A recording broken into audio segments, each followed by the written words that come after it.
السلام عليك يا حجة الله في أرضه السلام عليك. औज़ुबिल्लाहिमिनश्शैतानिर्रजीम बिस्मिल्लाहिर्रहमानिर्रहीम. नाज़रीन सलामुन अलैकुम. मैं हूँ समीना ज़ैदी, हाजिर हूँ लेकर प्रोग्राम दुआ नुतबा की अहमियत. आज हम दुआ नुतबा की अहमियत को अपने पिछले एपिसोड से कंटिन्यू करते हुए आपके सामने पेश करेंगे. दुआ नुतबा जुमे के दिन पढ़ी जाने वाली वो मुनाजात है कि जिसके ज़रिए अदल व इंसाफ से भरे समाज की आरज़ू का इजहार किया जाता है, कि जिसको पढ़कर इंसान कुर्ब इलाही हासिल करता है, गिरिया करता है और ख़ुद को ज़माने के इमाम की खिदमत में हाजिर पाता है. दुआ के सिलसिले से कुरान करीम में सूरह बकरा की आयत नंबर 186 में ऐलान परवरदिगार हो रहा है, और ए पैगंबर, अगर मेरे बंदे तुमसे मेरे बारे में सवाल करें तो मैं उनसे करीब हूँ, पुकारने वाले की आवाज़ सुनता हूँ जब भी वो पुकारता है. लिहाजा मुझसे तलब कबूलियत करें और मुझ ही पर ईमान व एतमाद रखें कि शायद इस तरह राह रास्त पर आ जाए. जब मरहूम मुल्ला आखा जान दुआ नुतबा पढ़ते थे तो पहले गिरिया जारी करते थे, और जब पढ़ते पढ़ते दुआ के इन अल्फाज तक पहुँचते थे कि ए इमाम, मेरे माँ बाप और मेरी जान आपकी हिफाजत और निगहदारी पर फिदा हो जाए, तो आपके चेहरे का रंग बदल जाया करता था. इस दुआ को पढ़ने का सही तरीक़ा ही यही है कि पूरी आमादगी से ख़ुद को बारगाह खुदा में हाजिर जानकर बारगाह इमाम में महसूस करके दुआ पढ़ी जाए और ख़ुद को हक़ीर जानते हुए राह खुदा में जान देने के लिए आमादा रहे. शेख सद्दूक़ अलैहिर्रहमा ने किताब ख़िसाल में अमीरुल मोमिनीन हज़रत अली अलैहिस्सलाम से रिवायत की है कि आपने फरमाया, ज़हूर के मुंतज़िर रहो, रहमत खुदा से नाउम्मीद ना हो, क्योंकि अफसल तरीन अमल खुदा के नज़दीक इंतज़ार है. इंतज़ार करने वाले हमारे साथ महशूर होंगे. नाज़रीन, दुआ पढ़ने में इससे फ़र्क नहीं पड़ता कि चाहे पढ़ने वाला एक हो या एक से ज़्यादा हो. असल खुलूस माने रखता है कि दुआ कितने खुलूस, दर्द, तकलीफ़ और मोहब्बत की हालत में पढ़ी जा रही है. बस किसी भी हालत में हो, खुलूस दिल के साथ दुआ करें और इमाम अलैहिस्सलाम से राब्ता करें. नाज़रीन, ये बात तय है कि खुलूस के साथ इमाम से राब्ता करने वालों को कुर्ब इमाम नसीब होता है. नाज़रीन, ये दुआ हमें मांगने का तरीक़ा सिखाती है, दुआ करने का तरीक़ा सिखाती है और औलिया व औसिया की मारिफत हासिल करने का ज़रिया है. दुआ में सबसे पहले हम्द इलाही, इंतज़ार इमाम ज़माना की अहमियत को बयान किया गया है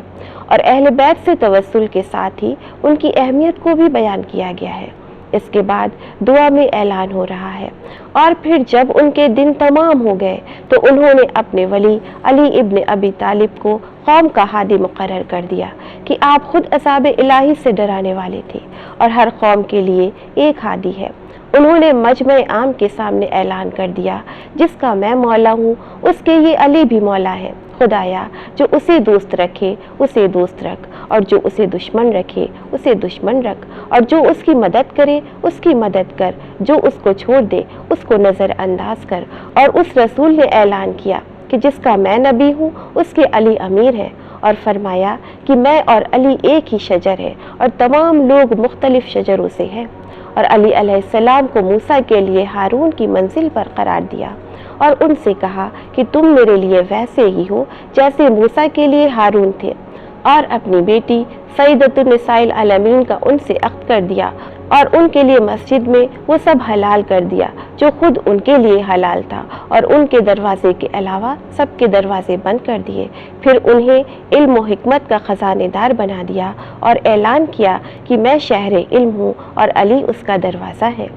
तो जो शहर में दाखिल होना चाहे उसे दरवाजे पर आना चाहिए. फिर फरमाया, या अली, तुम मेरे भाई, वसी और वारिस हो, और फरमाया, तुम्हारा गोश्त मेरा गोश्त है, तुम्हारा खून मेरे खून से है, तुम्हारी सुलह मेरी सुलह और तुम्हारे मामलात मेरे मामलात है. और ईमान तुम्हारे गोश्त और खून में इस तरह पेवस्त है कि जिस तरह मुझ में है, और तुम मेरे कर्ज को अदा करोगे और मेरे वादों को पूरा करोगे, और तुम्हारी पैरवी करने वाले नूर के मिंबर पर होंगे, उनके चेहरे चमकते होंगे.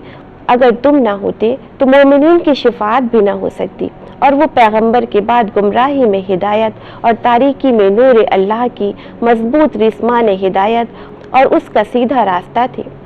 ان سے کوئی آگے نہیں بڑھ سکتا تھا، نہ رشتہ داری کے قرب میں اور نہ دین میں سبقت کرنے میں، اور کوئی ان کو ان کے مناقب بے پا بھی نہیں سکتا تھا۔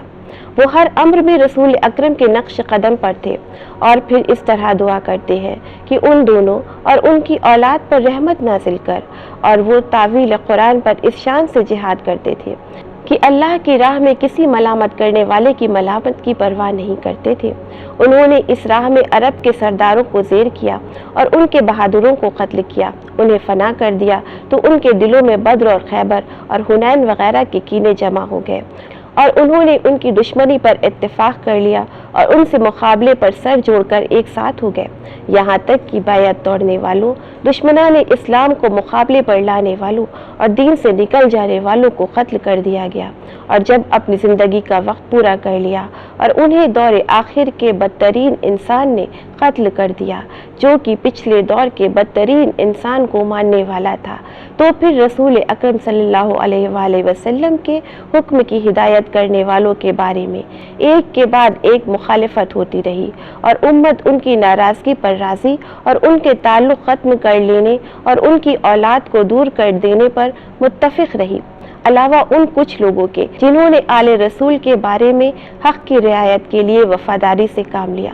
تو جو قتل کیے گئے وہ قتل کر دیے گئے، اور جو گرفتار کر لیے گئے اور جو دربدر کر دیے گئے، اور ان کے حق میں اللہ کا فیصلہ اس طرح جاری ہوا جس میں بہترین ثواب کی امید کی جاتی ہے، اس لیے کہ زمین اللہ کی ہے، وہ اپنے بندوں میں جس کو چاہتا ہے اس کو وارث قرار دیتا ہے، اور آخرت صرف صاحبان تقویٰ کے لیے ہے۔ بس چاہیے کہ ایمان لائے اور نیک عمل انجام دیں کہ اسی میں دنیا و آخرت کی کامیابی ہے، جیسے کہ سورہ مائدہ کی آیت نمبر 9 میں اعلان پروردگار ہو رہا ہے۔ اللہ نے صاحبان ایمان اور عمل صالح کرنے والوں سے وعدہ کیا ہے کہ ان کے لیے مغفرت اور اجر عظیم ہے۔ اسی کے ساتھ ناظرین ہمارے پروگرام کا وقت ختم ہوتا ہے، اجازت دیجیے، انشاءاللہ پھر ملیں گے، دعاؤں میں یاد رکھیے گا، تب تک کے لیے خدا حافظ۔